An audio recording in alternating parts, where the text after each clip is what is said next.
Hello everyone, welcome to my YouTube channel. Student, in this video we are discussing about the class 12 biology lesson number 1, reproduction in lower and the higher plant. First of all, what means reproduction? Reproduction is the production of the young ones like their parents. So this reproduction is essential for the continuation of the species or the maintain of the continuity of the life. Each organism having their own particular method for the reproduction. वेगवेगळ्या ऑर्गॅनिझमची reproduction करण्याची एक particular method असते. मग आता बघू किती किती टाईपचे रिप्रोडक्शन असते. So there are the two categories of reproduction. रिप्रोडक्शनचे दोन टाईप आहे. फर्स्ट आहे sexual reproduction and the asexual reproduction. Means there are two types of reproduction, asexual reproduction and the sexual reproduction.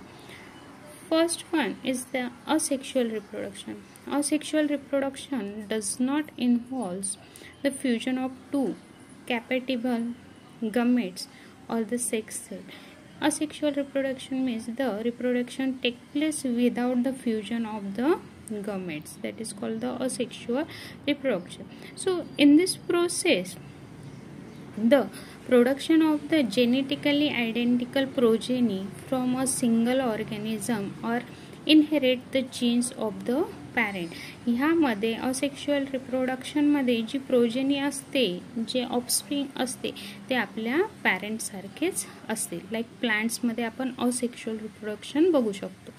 Such morphological आणि genetical identical individual are called as clone. आपल्या parents सारखेच जे offspring किंवा progeny दिसते त्यांना आपण काय म्हणू शकतो, क्लोन्स असं म्हणतो. Organism choose to reproduce asexually by the different ways. वेगवेगळ्या वेजने आपण असेक्शुअल रिप्रोडक्शन हे प्लांट्समध्ये पाहू शकतो.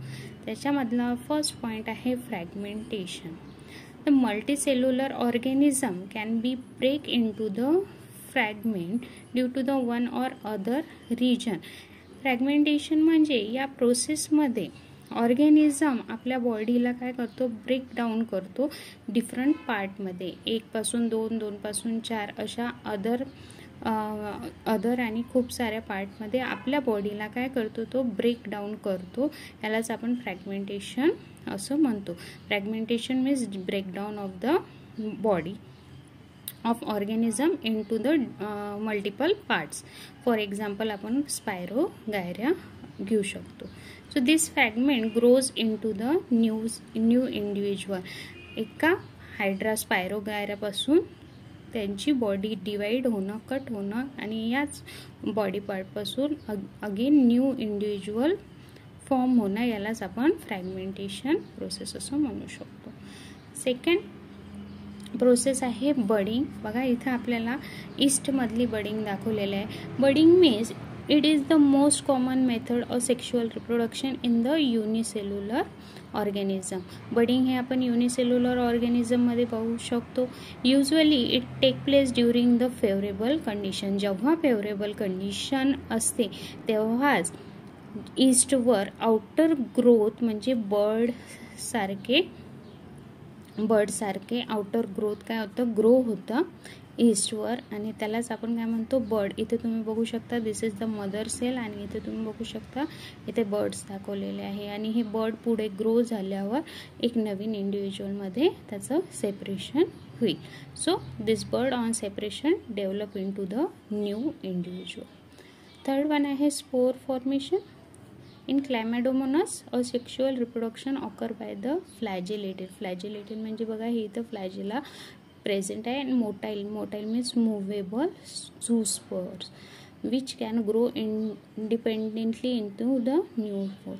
Spore formation means formation of the new individual into the spores. Spores means dot छोटे छोटे होल्स असतात, त्याला आपण काय म्हणतो, स्पोर्स म्हणतो. तुम्ही इथं बघू शकता पॅरेंट सेल झूस्पोरेन जे आपल्याला दाखवलेलं आहे, पॅरेंट सेल दाखवलेलं आहे. And the formation of zoospore in the formation of spore पासून त्याचं फॉर्मेशन झालेलं आहे.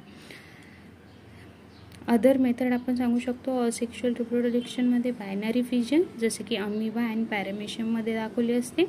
कॅनेडिया फॉर्मेशन पेनिसिलियममध्ये दाखवले असेल. And the gemmules formation in the स्पॉन्जमध्ये आपण बघूया. This is the type of the asexual reproduction.